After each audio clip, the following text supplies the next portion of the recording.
Hello guys, आज संकष्टी चतुर्थी निमित्त आपण आज शेंगदाण्याचे लाडू करणार आहे।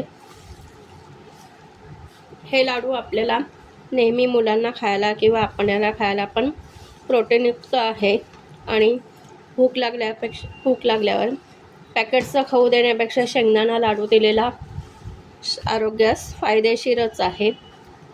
गुळामध्ये आयर्न असतं आणि शेंगदाण्यामध्ये पण प्रोटीन असतं। तर आपण आज शेंगदाण्याचे लाडू करणार आहे। हे हलकेसे आपण भाजून घेतले, त्याची आता साल काढून घेऊ।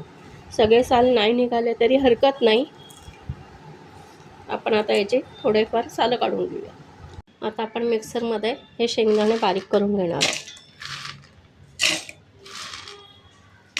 आपण आता हे शेंगदाण्याचं कूट थोडंसं जाड बारीक केलेलं आहे। 1 कप आहे, त्यामध्ये आपण पाऊण कप हे घातलं आहे, गूळ बारीक चिरून घेतला आहे।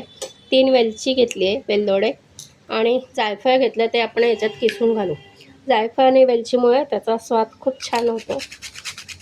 असं जायफळ आपण याच्यात किसून घालू थोडंसं, आणि पुन्हा ते बारीक करूया।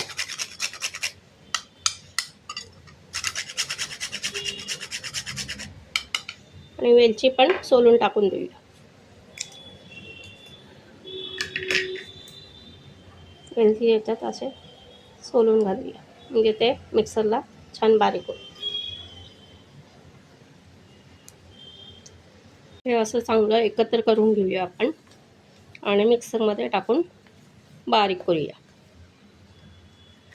आपण आता हे मिक्सरमध्ये बारीक करून घेऊया। हे बघा, आपलं मिश्रण असं राहिलं आहे मिक्सरवर, गुळ आणि हे बारीक करून, शेंगदाणे बारीक करून। आता आपण याचे लाडू बांधूया। हे एनर्जी बूस्टर लाडू आहे। हे खाल्ल्यावर आपल्याला असं छान एनर्जी येते। मोठ्यांपासून लहानांपर्यंत सगळ्यांना उपयुक्त लाडू आहे, आणि उपवासाला पण चालतात।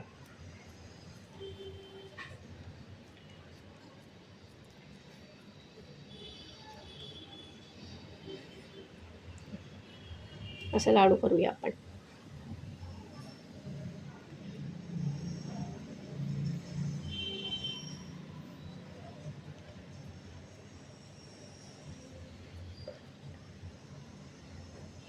गुळ मिक्सरमधून बारीक केल्यानंतर तो छान मग असा लाडू होतो त्याचा।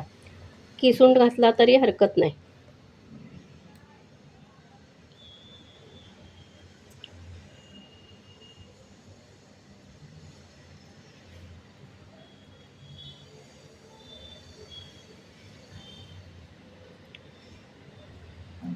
या प्रकारे आपण असे लाडू करून घेऊया।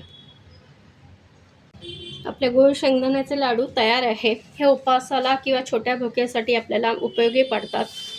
रेसिपी आवडल्यास लाईक, शेअर आणि सबस्क्राईब करा। धन्यवाद।